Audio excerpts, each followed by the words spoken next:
여러분 안녕하세요.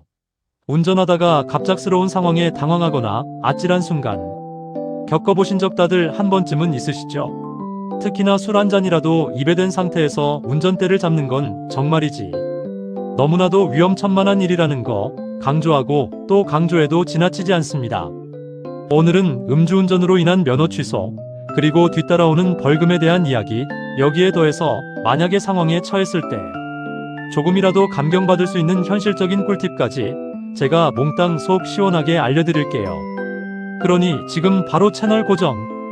자, 그럼 먼저 음주운전 처벌 기준부터 꼼꼼하게 알아볼까요? 혈중알코올 농도 수치에 따라서 처벌 수위가 아주 확 달라진다는 사실. 아마 다들 기본적인 사항은 이미 알고 계실 텐데요. 하지만 정확한 수치를 아는 것이 중요합니다. 3% 이상 0.08% 미만 혈중알코올 농도가 이 구간에 해당한다면 1년 이하의 징역 또는 500만 원 이하의 벌금이 부과될 수 있습니다. 생각보다 높은 수치라고 생각할 수도 있지만 술이 약한 분들은 정말 조심해야겠죠. 8% 이상 0.2% 미만 만약 혈중알코올 농도가 이 범위에 해당한다면 1년 이상 2년 이하의 징역 또는 500만 원에서 1천만 원 사이의 벌금을 물게 될 수도 있습니다. 벌금 액수가 꽤나 높아지죠. 정신 바짝 차려야 합니다. 2% 이상 이하 혈중알코올 농도가 이 정도 수준이라면 처벌 수위가 상상을 초월할 정도로 훨씬 더 높아진다는 거 제가 굳이 자세하게 말씀드리지 않아도 다들 충분히 짐작하시리라 믿습니다. 벌금만 그냥 턱 내면 모든 게 끝이냐고요? 에이 설마요. 절대 아니죠. 벌금은 시작에 불과합니다. 면허 정지는 기본이고 심하면 소중한 면허가 아예 취소까지 될 수 있다는 무시무시한 사실. 절대 잊으시면 안 됩니다. 그렇다면 만약 면허 취소라는 최악의 상황에 놓이게 되었을 때 어떻게 하면 조금이라도 감경을 받을 수 있을까요? 지금부터 두 눈 크게 뜨고 집중! 여러분만을 위한 아주 실질적인 꿀팁 지금 바로 나갑니다. 첫 번째 꿀팁. 혈중알코올 농도가 0.08% 이상이라고 할지라도 너무 좌절하지 마세요. 이의 신청 또는 행정심판이라는 제도를 통해 감경을 적극적으로 시도해 볼 수 있습니다. 물론 과정이 쉽지만은 않겠지만 그래도 희망을 잃지 말고 끝까지 노력해야 합니다. 두 번째 꿀팁. 만약 여러분에게 운전이라는 것이 단순히 이동수단을 넘어 당장 가족의 생계를 유지하는 데 없어서는 안 될 정말로 중요한 수단이라면 생계형 이의신청이라는 아주 특별한 제도를 활용해 볼 수 있습니다. 어쩌면 여러분 가족 모두의 미래가 이 절박한 상황에 달려있을지도 모르는 아주 중요한 일이니까요. 세 번째 꿀팁.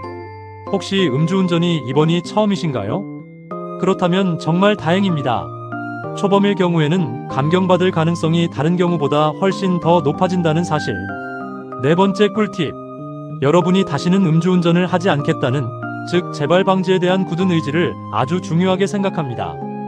그러니 자필로 쓴 반성문, 구체적인 재발 방지 계획서 등을 정성껏 작성해서 진심으로 뉘우치는 모습을 적극적으로 보여주는 것이 정말 중요합니다.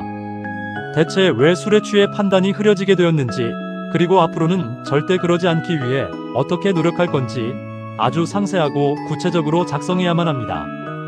다섯 번째 꿀팁. 여러분의 현재 상황을 잘 대변해 줄 수 있는 진심이 담긴 자필 반성문, 주변 지인들의 따뜻한 탄원서, 다시는 술을 입에 대지 않겠다는 음주운전 근절 서약서 등 여러분이 할 수 있는 모든 양형 자료를 꼼꼼하게 준비해서 간절하게 선처를 호소하세요. 진심은 언제나 통하는 법. 여러분의 진심이 마음을 움직일지도 모릅니다. 여기서 잠깐! 영상 시청자분들께 추가적으로 알아두시면 아주 유용한 사항을 몇 가지 더 알려드릴게요. 2023년 4월 4일 드디어 도로교통법이 개정되면서 10년 이내에 또다시 음주운전을 저지르게 되면 이전보다 훨씬 더 무거운 가중처벌을 받게 된다는 사실 알고 계셨나요? 하지만 만약 마지막 음주운전 적발 이후 10년이 넘었다면 법적으로는 초범 기준으로 다시 처벌받을 수도 있다는 기회도 있다는 사실. 그리고 또 하나. 2001년 7월 이후에 음주운전으로 입원 이상 적발되신 분들은 안타깝지만 면허가 취소된다는 슬픈 사실, 이 점은 여러분 모두 꼭 기억하고 명심하시길 바랍니다. 마지막으로 음주운전과 관련된 복잡한 문제에 대해 전문적인 지식을 가진 행정사의 도움을 받는 것도 매우 좋은 방법입니다. 왜냐하면 초기 대응이 무엇보다 중요하기 때문입니다. 여러분의 현재 상황에 맞는 최적의 솔루션을 정확하게 제공받을 수 있을 겁니다.